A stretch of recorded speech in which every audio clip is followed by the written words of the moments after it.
Hello and welcome back to another video. My name is Shanika and today I want to talk about what my experience was like traveling with a toddler for the first time. So if you're interested in this kind of video, it's not about hair this time, please keep watching. So I will give a little bit of backstory. I am a first-time mom. I am a boy mom. I have a son. His name's Noah. He is a year and a half, and we just traveled from Canada to Jamaica vlog. I will link below so you can see what that was like for us. So this was a lot of first new time experiences for both me and the family. First off, I'll have to say is make sure you pack light and dress comfortably. So the first part of the trip obviously encompasses getting from home to the airport. So first time traveling in a car ride for a long period of time, I wanted to, for me and Noah, so I wanted to make sure I was dressed comfortably and he was dressed comfortably. He's never been in the car for more than 30 minutes. It takes almost an hour to get from home to the airport. I wanted to make sure I was dressed appropriately, especially airport's a little bit chillier. I am going to be lifting luggage, I want to dress comfortably to accommodate for those factors. So I wore biker shorts and a oversized t-shirt, and he wore shorts and a t-shirt as well. So he was comfy, I was comfy. First off, big tip, dress comfy. Don't try to dress cute for the airport when you are a mom for a toddler. The next big thing I would say is to obviously pack light, pack only what you need for yourself and for your toddler. Make sure you check your country's guidelines and laws and rules and restrictions about what you're allowed to bring for your kid. I did not bring a car seat. It's not recommended that you bring a car seat for whatever reason, as the seats in the airplane are not made to be compatible with every car seat. And if Noah's under 2, you're traveling with a child under 2, they are sitting in your lap. That's why I say to dress comfortably. So you have to be prepared to sit for a long period of time with your child in your lap. So we didn't need a car seat. We didn't bring the big stroller. We brought the smaller one that's light, easily folds up. You are allowed to bring that. You keep your child in the stroller as you're boarding the plane. As soon as you get to the gate, right when you go onto the plane doors, you take your child out, you leave the stroller, and the workers will pack the stroller underneath the plane where the rest of the luggage goes. You can bring a stroller. We didn't bring a car seat. We didn't pack a pack and play. So right off the bat, we're a little bit lighter in that sense. Next thing is to pack your essentials for your toddler, and obviously for yourself in your carry-on bag. So any meds you're packing, any food. So you are allowed to bring food for toddlers and babies. I know there is a restriction about the amount of liquid you're allowed to bring, but for babies they do have an exception. So just always double check what that exception is in terms of what kind of food you are planning on bringing. So pack your meds, your foods, a change of clothes, toys, books, whatever like that, so you are prepared. It's in your carry-on and you can easily have access to it while you're on the plane. So another thing I wanted to mention about strollers and car seats. So I did see people with car seats, and the ones that had the car seats are the families that had small babies and newborns. So you can bring a car seat. People do it. They figure it out in terms of strapping the car seat in, so they most likely are paying for that extra seat for the child. I did not pay for an extra seat. Children under 2 travel free with the assumption that you are keeping them in your lap, so you don't need a seat. If you're traveling with a car seat, you're most likely paying for that extra seat. And in terms of strollers, so yes, you keep your stroller with you. They put a tag on it, your name is on it, and they put it underneath the plane, and then it is there for you as soon as you are boarding off the plane as well. So you can bring car seats and strollers. Now, I was a baby a baby and a kid up until I was probably close to teenage years. I always felt sick when traveling on planes. And I was a little bit nervous that Noah would have that same type of experience, being sick on planes, motion sickness, ears popping, headaches, all of that type of symptoms. So I had no clue what to expect for that. So I wanted to make sure that I at least fed him a nice big solid meal before we left the house and gave him a snack before boarding. So at least he would have enough time to digest the food and have less of a chance of having an upset stomach as the plane is accelerating and going up into the air, because I didn't know how that motion would affect him. So I would suggest to make sure you take into consideration what you feed your baby, your toddler, and when you feed them.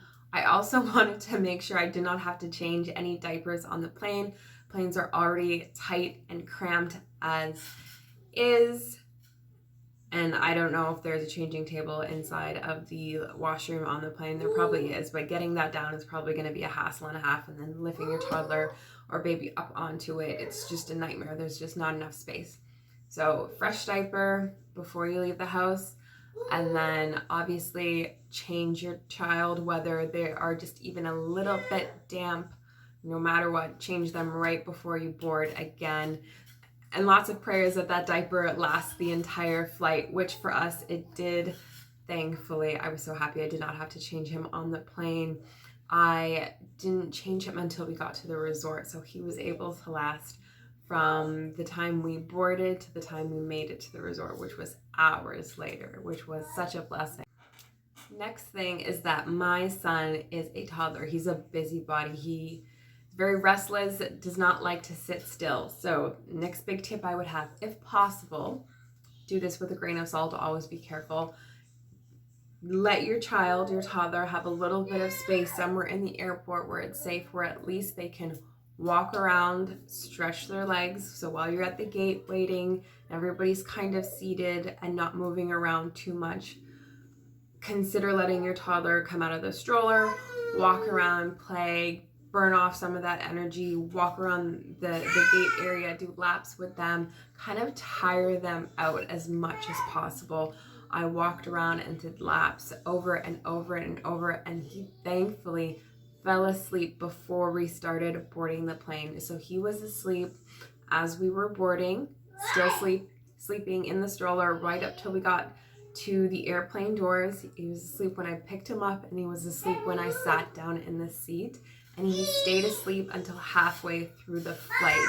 And I attribute that to the fact that I was able to tire him out by walking around with him and doing those laps. So if you do have an active child, find a way to tire them out, and hopefully they'll take a nap, at least for a portion of the flight. So before we went on our trip, I did watch a couple of videos on tips on traveling with toddlers, and one YouTuber did mention that she personally suggests waiting till last when boarding the plane. So usually they will call up families with small children under 5, babies, people who need wheelchair assistance, such like that, to board the plane first. She was saying that you never know, and I agree with this, you never know when your plane may be delayed. There may be slow issues with boarding, fueling, whatever. You're one of the people who board the plane first with your baby, and then you're sitting in your chair with your baby or toddler wide awake, and they're getting antsy, and you're delayed an extra hour, and you're in this tight, confined space. So there is that thought, that tip to wait to be boarded last. But we did decide to be boarded first, as he was sleeping anyway, so it didn't really matter. But I will say though that we boarded first, and we were able to store our luggage above us, as well as have some space underneath in the foot area. Everybody boarding the plane after us though did not have enough space in the overhead compartment for their carry-on luggage. So in the event that you are the person that does decide to choose to board last, even though you are considered that priority passenger to get to board first, you may not have space in the overhead compartment to pack away your things. So keep that into consideration as well. While we were on the plane and Noah was awake, so the second portion of the flight, he was super excited and super happy and standing up the entire time. and wanting to look out the window and look over people's seats. So yes, make sure you do pack something to occupy your kids, whether it's their favorite toy, books, put games on a tablet or your phone. We did a coloring one because he's really into learning his colors and shapes and numbers right now, so that was a great help to keep him occupied during our travels as well. So for us, after the plane is when things got a little nerve-wracking and tiresome. There was an issue with everybody's luggage coming off our flight. Half of us had our luggage, half of us didn't. Some people had only pieces of their luggage. So there was a huge delay at the airport when we did land for that. So Noah was extra tired. His diaper was getting extra soaked. Trying to get our bags, trying to find a bathroom to change him. Didn't want to change him. He didn't want to eat, didn't want to sit still, didn't want to be touched.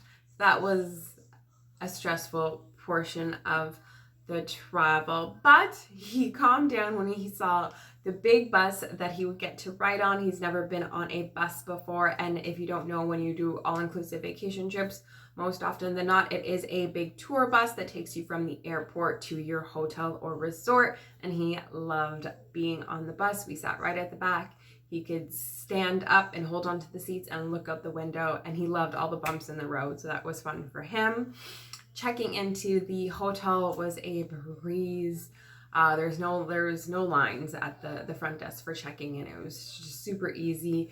Getting into the room was super easy. When it comes to the room, though, not every hotel room is obviously going to be set up with the same. Some hotels, resorts may have a microwave in your room, which is great. I wish they all had a microwave in the room.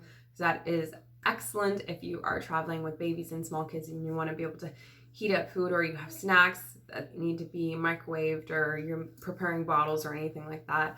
That's a big help. We did not have a microwave, but we did have a coffee machine, and we were able to warm up water in the coffee machine, and I was able to use that to make his cereal and porridge in the morning and nighttime. So that is something to take into consideration as well. Also, more businesses and establishments are moving from using plastic bottles to no plastic bottles, no plastic anything, basically. So before, when we traveled last time, which was just 3 years ago, there were plastic water bottles in the room for us to drink from. Now you get a big glass bottle, and they have water fountain stations on each floor in the resort. So you come out of your room, you fill up your water bottle. So that is something also to take into consideration, that there are points in time where you are going to leave your room, going to have to leave your room to get water, and it is filtered water that you will be using for yourself and for your children. I know some people have their own opinions about bottled water and tap water, so that's something as well to take into consideration when you're traveling to new countries, is the type of water that you will be drinking and how that may affect your tummy and your tummy of your babies and children. So my baby is still a baby, even though he's a toddler, so he's still in diapers. So I did make sure to pack scented bags that I could put his soiled diapers in as well, instead of just putting them into the garbage can that they had in the hotel room, so that the room wouldn't end up getting smelly. So that is a massive tip. I would just say, whenever you're traveling, just always pack extra garbage bags in your purse or your diaper bag, whatever you're using, so that you can put diapers in for your baby. Also, another thing to consider is if your child has sensitive skin, or if you're just a little bit more picky in terms of detergents and stuff like that, and harsh chemicals. Hotels obviously use really strong detergents when they're washing their linens. For us, I'm picky with stuff like that. So I did bring extra blankets for my baby to lay on the bed. So his head was never directly touching the hotel sheets. It was touching a blanket from home, used with the detergent he is used to, because he does have sensitive skin. Another thing I would say to take into consideration is the type of room you have and what type of bathtub, shower stall situation is in the room. So for us, he's still used to taking baths in a bathtub. They do have a bathtub in the hotel room, but the way it's designed is that there is a partition in the wall. So like half the tub is blocked off and half is not. And it's hard for you to be able to bend over and bathe your baby with a big partition blocking you. So that's just another thing to keep into consideration. I wouldn't say bring one of the small baby bathtubs that you have from home with you in your suitcase, because that's just another big bulky piece of item to pack. But just something to consider how you are going to bathe your baby or toddler. And if there is no bathtub, are you used to giving them baths, washing them down in just those small shower stalls as well? Because some rooms are just like that. So even though the resort is beautiful, and then we did have those small little slight complications, things to consider. Noah did thoroughly enjoy the hotel rooms, playing on the beds, rolling on the beds, putting the beds together so there's more space for him to roll around, checking underneath it, playing with the doors, playing with the curtains. But of course, with things like that, those are extra dangers to keep an eye out for. So for us here, like all our outlets, most of them are either ground level, and then if you're like in a bathroom or spaces where there's countertops, then they'll be kind of eye level. So keep an eye out in the room, check where all the outlets are, find a way to cover them. If you have a kid that likes to touch and play with outlets, check that when you first check into a room. Check how many doors you have in the room. Usually there's like a patio balcony door. Check to make sure that is always closed so that your kid isn't always going back and forth to the door, accidentally slamming their fingers in doors. There's so many doors in hotel rooms: closet doors, bathroom doors, the door to the room, balcony door, lots of ways in which they could accidentally get hurt. So when you first check in, do a scan of the room, see what potential dangers could arise for your baby. But he did have lots of fun in the hotel room, and he slept really great at night once we finally did get him to sleep, because the beds are so comfy. Next thing I want to talk about is eating while traveling, while in a hotel or at a resort. Something I take into consideration is not being a disturbance to the staff, especially when there is food everywhere, hot things, super cold things, glass, knives, things that could be potential dangers once again. So I personally would suggest when you do go to your restaurant, buffet, whatever it is, do not let your toddler or child just wander around mindlessly. There's lots of adults, people carrying big trays, hot pots of coffee. You don't want your child accidentally bumping into other guests or bumping into staff carrying things, having things break, or even worse, your child getting hurt. So I would personally suggest when you are going to the restaurant or the buffet, for us, we always brought the stroller. He either sat in the stroller or we put him in a high chair. Obviously, we didn't pack a high chair. So when you go to a buffet or a restaurant, just ask the staff, by any chance, do you happen to have high chairs for toddlers and babies? Ours did, which was great. We just bring one over to the table and he would sit and eat with us and play.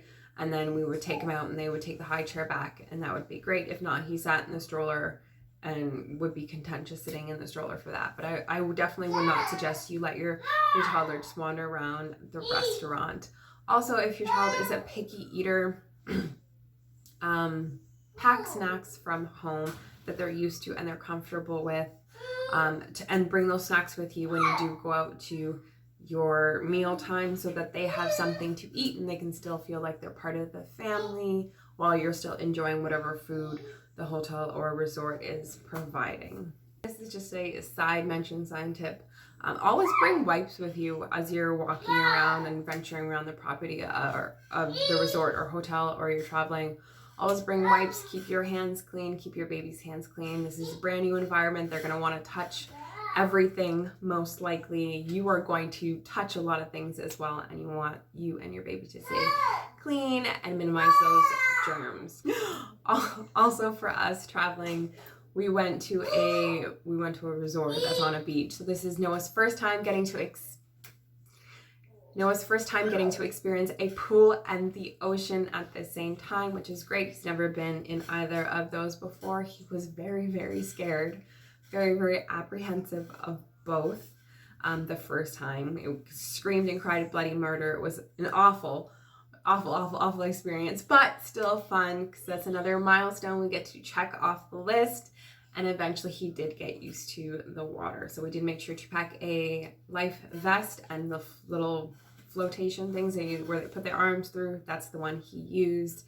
And by the end of the trip, he was okay to kind of just splish, splish, splash in the water. I never let him go. He was in my arms the whole time, but at least he got to get used to the water. He got to touch the sand, which was so nice. We brought little toys. He wasn't too interested in the little beach toys, but at least he got to see them, and just got to experience a brand new place and new sights and new smells and see lots of people and beautiful things and beautiful textures. So it was overall a great experience, a big learning experience. If someone was to ask me, would I ever travel with my child again, I definitely would.